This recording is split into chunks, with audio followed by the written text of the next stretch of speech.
اللهم صل وسلم على نبينا محمد وعلى آله. السلام عليكم أخواتي.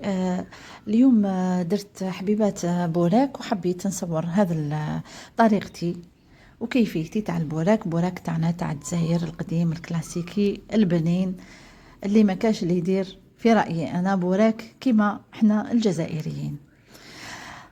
في الأول بديت لافارس، بديت بلا فارس، درت حبيبات بصل 3 ولا 4 حبات بصل كبار، قطعتهم في لاشواغ باش يخرجوا لي رقاق مع شويه ملح وفلفل كحل والزيت، وخليتهم يتقلاو. وانا ما نقليش بزاف يعني جهد ما ذبالو، وزدت لهم شويه ما مع كميه كي الماء غلى مليح، ودخل في البصل مليح كميه تاع اللحم اللي تناسب افراد العائله، افراد عائلتي. وكي قرب يطيب يعني دخلت مليح البصل في اللحم، زدت ربطة تاع المعدنوس مقطعة رقيقة، ودخلت المعدنوس مليح بالملعقة دايما مع التقليب بالملعقة. زدت 4 ولا 5 حبات بيض، ضربتهم ودرتهم في الخليط وبقيت نخلط باش ما يبانش هذاك البيض، يدخل مليح. ما حبستش من التخلاط على نار هادية، دخلت مليح البيض، قلبت حتى نشف كامل البيض. وكي طاب زدت لهم ربطة معدنوس، خليته شرب وطفيت عليه.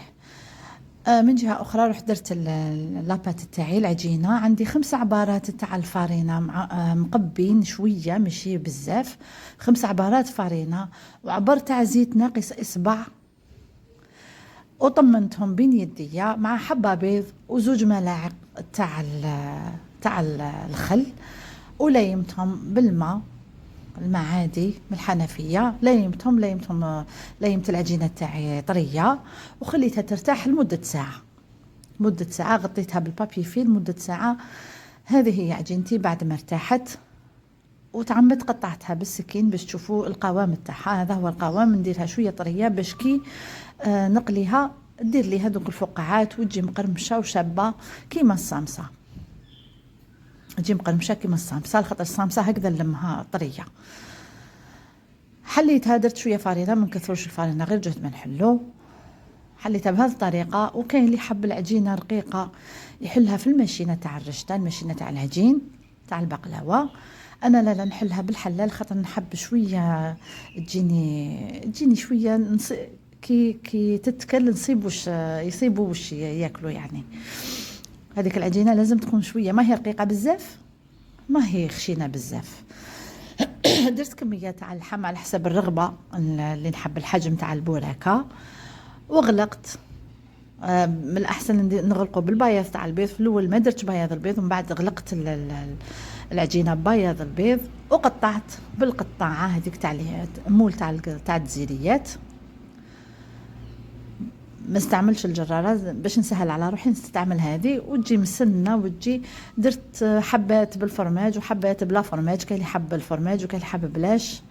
انا البوراك نحبو كلاسيكي تاعنا تاع زمان بلا فرماج، يجي بزاف بنين، او كلش نديروه بالفرماج. بقيت في البوراك نبدلو شويه الذوق، ودرت هكذا وهكذا. سخنت الزيت مليح على نار متوسطه وقليت، ورميت عليهم الزيت كيما القريوش. هنا كان البوختابل في يدي، ما قدرتش ما صورتش كيفاش رميت الزيت، بصح الشي باين. رميت الزيت على حبيبات البوراك باش يتشلفطوا لي، يجي بزاف بنين. وبقاو لي حبيبات حتى الغدوه من ذاك قعد مقرمش وقعد شباب، والعجينه ناجحه بزاف.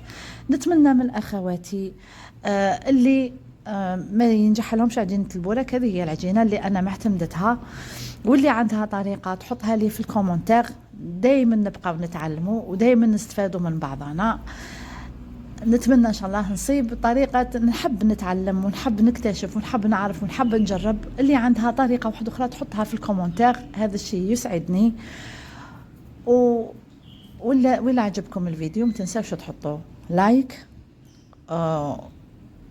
واشتراك وتفعيل زر الجرس باش يوصلكم كل جديد. شهيتكم في الجنة حبيباتي. هذه هي طريقتي تاع البوراك، نتمنى تعجبكم. وهذه طريقة قديمة تاعنا تاع الجزائر. والسلام عليكم ورحمة الله تعالى وبركاته.